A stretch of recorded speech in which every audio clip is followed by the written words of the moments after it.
Bienvenue sur Africa 24 dans cette nouvelle édition de l'Africa Tonight. Voici les titres de l'actualité.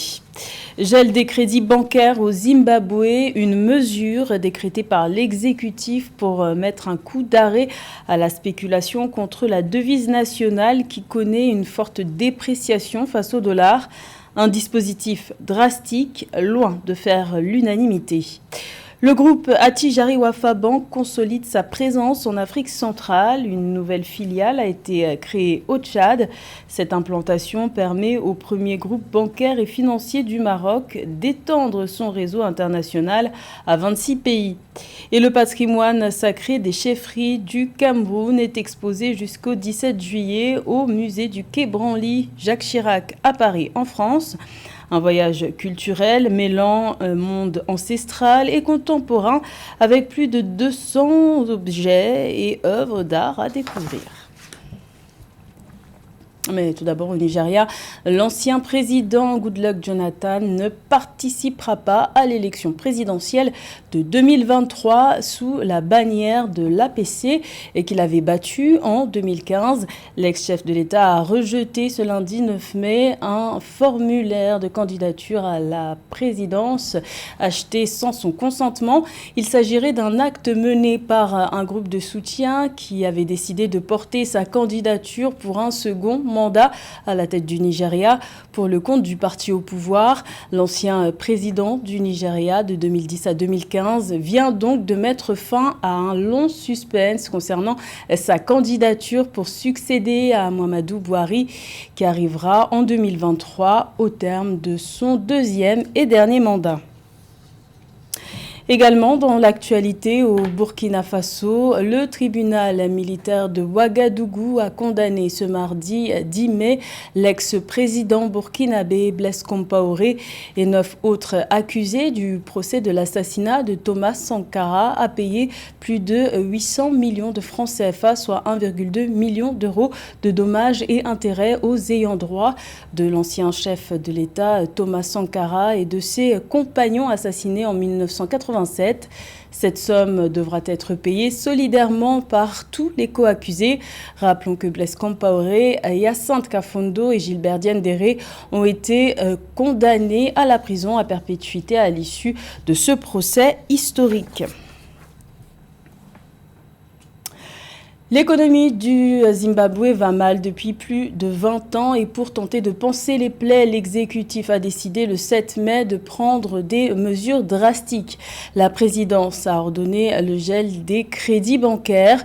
Le but, stopper les spéculations contre la devise nationale en forte dépréciation face au dollar. Le point avec Samantha Saberou Sabubanga.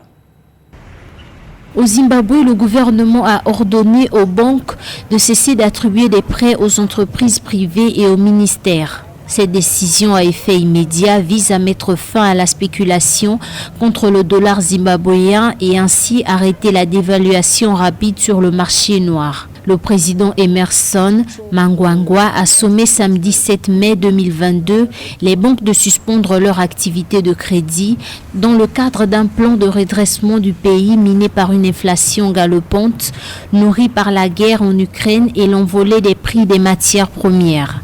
Quand on observe la situation de près d'un point de vue économique et même sur le plan législatif, quant aux mesures qui ont été prises par les autorités zimbabwéennes, ces mesures-là sont des mesures d'urgence et des mesures provisoires. Elles ne peuvent pas s'installer durablement et elles n'est pas la solution viable et pérenne pour que le pays puisse se redresser. C'est pour cela qu'il est important que le Zimbabwe pense notamment à investir et à augmenter ses recettes étatiques. Cette décision intervient après que des enquêtes ont révélé que de nombreuses entreprises empruntent d'importants montants en dollars zimbabwéens qu'elles acheminent ensuite vers le marché parallèle pour acheter les dollars américains. Une monnaie dont elles se débarrassent plus tard lorsque le taux de change se déprécie pour atteindre un sommet de 1 dollar américain égal à 400 dollars zimbabwéens. Pour pouvoir déployer une reconstruction de son économie où elle ne peut pas se priver de prêts bancaires puisque en appliquant ces mesures drastiques, elle empêche non seulement d'assurer un climat d'affaires, non seulement elle envoie également un mauvais signal à ces entrepreneurs locaux et cela peut également baisser l'investissement de potentiels investisseurs étrangers. L'économie du Zimbabwe est plongée depuis plus de 20 ans dans une crise profonde qui a notamment entraîné un retrait des bailleurs internationaux en raison d'une dette insoutenable. Le monde a connu de sérieux bouleversements en l'espace de 2 ans entre crise sanitaire, crise géopolitique ou encore changement climatique. Une situation qui préoccupe le programme des Nations Unies pour le développement. Les multiples crises précédemment citées sont venues s'ajouter aux conditions préexistantes, augmentant pauvreté et inégalité. Un sujet de la rédaction. Le programme des Nations Unies pour le développement tire la sonnette d'alarme. Les efforts visant à maintenir la paix et à réduire la pauvreté ainsi que les inégalités sur le continent africain sont mis à mal par les effets combinés des crises simultanées. Une situation sans précédent. C'est une crise sans précédent pour le continent et c'est sans précédent parce que le continent est confronté à un tiercé gagnant. Les effets continus de la pandémie de Covid, les effets nouvellement ressentis de la guerre russo-ukrainienne et troisièmement, les défis et les pressions liées au climat. L'Afrique tout entière est menacée par une crise alimentaire. Plus d'un Africain sur 4 souffre de faim alarmante, selon les données du Comité international de la Croix-Rouge. Un chiffre susceptible d'augmenter dans les prochains mois, notamment en raison de l'inflation généralisée qui pourrait de nouveau pousser des millions d'Africains dans l'extrême pauvreté. L'inflation mondiale a été importée dans les économies africaines parce que l'Afrique dépend tellement des importations pour la nourriture, le carburant, les médicaments et les biens de consommation durable. Nous allons voir des tensions. On ne sait pas si cela se transformera ou non en manifestations violentes. Mais ce que l'histoire, en particulier l'histoire récente, nous a dit, c'est qu'il s'agit d'une possibilité distincte. Pour contenir l'inflation à tout prix, les réponses étatiques se multiplient. Hausse des subventions, mesures de lutte contre les spéculations ou encore interdiction des exportations. Mais ces boucliers particuliers ne font pas pour autant oublier à l'Afrique sa bataille commune, engagée depuis des années, accéder au plus vite à la souveraineté alimentaire. Attijari Wafa Bank poursuit son ambitieuse stratégie de développement panafricain. Le premier groupe bancaire et financier du Maroc consolide sa présence en Afrique centrale. Une nouvelle filiale vient d'être créée au Tchad. Son réseau international s'étend désormais à 26 pays. Plus de détails avec Sévérin Douke. Le secteur bancaire du Tchad s'enrichit d'une nouvelle institution bancaire. Le géant de la banque marocaine, Attijari Wafa Bank, a annoncé mardi 19 avril 2022 son implantation dans le pays avec la création d'une nouvelle filiale, Attijari Bank Tchad. Avec un secteur bancaire concentré, le Tchad est un gisement important d'opportunités économiques et bancaires. Selon le rapport 2020 de la Banque des États de l'Afrique centrale, régulateur du système bancaire de la zone CEMAC, le Tchad comptait 9 banques au 31 décembre 2020. Attijari Bank Tchad est une banque universelle qui s'adresse à tous les segments de la clientèle bancaire. Toutefois, nous adresserons les différents marchés progressivement selon une trajectoire projetée vers un horizon 2025, selon notre plan stratégique, et dont le socle principal est l'écosystème de l'entreprise ou de l'entrepreneur, à savoir l'entreprise, ses clients, ses fournisseurs, ses partenaires et ses employés, en garantissant bien sûr l'accès à des services bancaires et financiers de qualité. Après le Cameroun, le Congo et le Gabon, le groupe apporte ainsi sa contribution à la promotion d'une croissance inclusive tant prônée par les stratégies de développement de l'économie tchadienne et sous-régionale et par ailleurs consolide sa présence dans la zone CEMAC. Une implantation qui permet au groupe Attijari Wafa Bank d'étendre son réseau international à 26 pays et de poursuivre sa stratégie de développement panafricaine ambitieuse visant à édifier un groupe bancaire et financier panafricain leader au service de ses clients et partenaires. Nous comptons créer ainsi une chaîne de valeur avec au centre la banque dans son rôle de conseil, de service, de mise en relation et d'accompagnement financier de tous. Notre contribution et l'intérêt que nous portons au marché tchadien se déclinent en 3 piliers. À l'échelle nationale par l'accompagnement des projets structurants en vue de créer des écosystèmes économiques et industriels portés par des champions nationaux qui deviendront des référents à l'international. À l'échelle internationale par la mise en réseau des champions tchadiens grâce à l'important réseau de partenaires, de correspondants et de clients à travers le monde, notamment dans le cadre de la promotion de la coopération Sud-Sud. Le géant marocain de la banque Attijari Wafa Bank, première banque du Maroc, d'Afrique du Nord et 4e banque d'Afrique, réunit toute l'expertise des métiers de la banque, de la finance et de l'assurance pour assurer un service adapté aux besoins d'une population sans cesse croissante et exigeante au cœur de son projet. C'est un projet qui vise à faciliter l'accès au financement pour les PME qui représentent 98% des entreprises au Sénégal. La première académie de financement des petites et moyennes entreprises en Afrique a été lancée le 9 mai. Plus de 300 représentants d'institutions financières y seront formés jusqu'au 20 mai dans le cadre de la première phase. Les explications d'Amenej.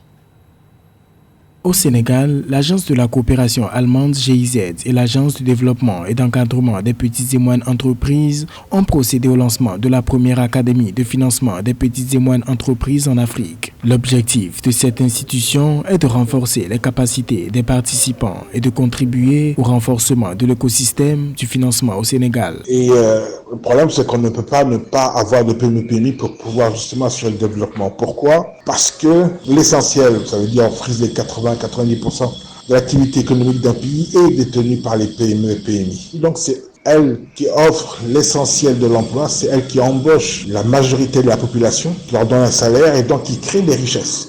Malgré leur poids dans les économies locales et en dépit de leur rôle moteur en termes de développement économique, les petites et moyennes entreprises ont un accès très limité au marché de financement. À travers cette académie, plus de 300 représentants sénégalais d'institutions financières, des cabinets de conseil et d'entreprises seront formés aux meilleures pratiques internationales de financement des PME. Tous les acteurs économiques ont besoin régulièrement de pouvoir bénéficier d'argent neuf pour pouvoir financer leur activité. Et très souvent, les PME-PMI souffrent de trouver de l'argent dans les systèmes économiques classiques. Par manque de confiance, il faudrait que l'Afrique trouve un moyen, d'une manière ou d'une autre, pour pouvoir justement aider ces entités économiques dont on a cruellement besoin et dont il fait cruellement défaut de financement. Rappelons que la mise en place de cette académie entre dans le cadre du projet Accès au financement des petites et moyennes entreprises, fruit d'un partenariat sénégalo-allemand visant à encourager des réformes dans le secteur. Le Cameroun est à l'honneur au musée du Quai Branly à Paris, en France, jusqu'au 17 juillet 2022. Un voyage culturel dédié aux chefferies traditionnelles, mêlant monde ancestral et contemporain. Une escapade durant laquelle les visiteurs peuvent apprécier plus de 200 objets et œuvres d'art. Reportage de nos envoyés spéciaux Kamesh Katapoulé et Houssen Gueye. La concentration est à son paroxysme. Au musée du Quai Branly de Paris, précision et minutie étaient de rigueur pour l'installation d'un nouveau trône dans le cadre de l'exposition consacrée aux chefferies du Cameroun. Cette pièce sacrée, issue de la chefferie Bazou, sera mise à l'honneur le 15 mai prochain. Derrière ce joyau se cache un travail de longue haleine, mais nécessaire pour instaurer un climat de confiance avec les chefs traditionnels. Évidemment, il y a eu beaucoup d'interrogations. Est-ce que les objets allaient revenir ? Est-ce qu'on pouvait assurer leur sécurité ? Comment faire au sein des chefferies en attendant ? Et il y a aussi toute une phase de dialogue et de discussion avec les chefs, mais aussi avec leur communauté et leurs notables, puisque parfois on avait des chefs très favorables, parce que connaissant personnellement le coordonnateur ou le programme, et des communautés qui étaient plus réticentes. Et donc on a eu toute une phase de pédagogie, de discussion pour rassurer sur le fait que tous les objets vont rentrer au Cameroun, que leur sécurité est assurée. Costumes, bijoux, masques. À travers cette exposition, le visiteur voyage au cœur des hauts plateaux des Grassfields et part à la découverte des trésors des Bamileke. Un parcours riche qui met aussi en avant la dimension invisible de leur culture. Une partie de l'exposition est d'ailleurs consacrée aux sociétés secrètes et le rôle qu'elles jouent auprès des chefs traditionnels. Le visiteur est ainsi invité à appréhender la complexité d'un tel système. Les piliers des chefferies, c'est vraiment ces sociétés et ces notables. Il faut savoir que le chef ne gouverne pas seul, il est toujours accompagné de conseils de notables, que ces sociétés ont un rôle aussi de régulation et d'organes de régulation sociale, un peu comme pourrait avoir un gouvernement. Donc certaines ont des fonctions politiques, d'autres plus juridiques, d'autres sont plutôt garantes des traditions, certaines sont la police secrète comme le Congan. Il fallait aussi expliquer ce système de fonctionnement qui est à la fois un système politique, une chefferie étant quand même une sorte de petit royaume, et qui à la fois a des enjeux spirituels, magico-religieux, qui sont au-delà de la gestion et de l'organisation simplement de la chefferie. D'autres trônes seront prochainement mis à l'honneur au Quai Branly. Du 27 juin au 17 juillet, les visiteurs pourront notamment admirer celui de la chefferie Photo. Dans le reste de l'actualité, le Maroc accueillera la finale de la Ligue des champions de la CAF le 30 mai prochain. La décision a été confirmée ce mardi 10 mai par la Confédération africaine de football. Le Sénégal ayant retiré son offre, le Royaume est donc resté seul en lice. Le Maroc accueillera donc pour la deuxième fois consécutive la finale de la Ligue des champions de la CAF. C'était le journal de la rédaction. Merci de l'avoir suivi. L'information continue sur Africa 24.